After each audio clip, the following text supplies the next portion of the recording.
Welcome. This video will guide you through the instructions for using the Canine Heartworm Antigen Rapid Kit. First, open the product box and check that all components are included. To start the test, place the Canine Heartworm Antigen Rapid device on a flat surface. Using the dropper, collect the canine serum, plasma, or whole blood sample and add 2 drops into the sample hole. Then read the result at 10 minutes after dropping.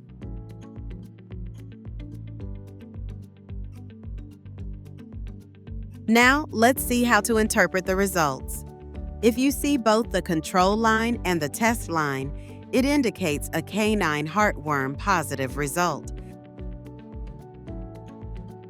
A negative result is shown when only the control line appears and no test line is visible.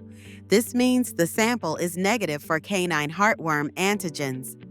Finally, if the control line does not appear at all, the test is considered invalid, even if a test line is visible. In this case, you must perform a retest with a new device. Thank you for watching. If you have any questions, please contact us by email.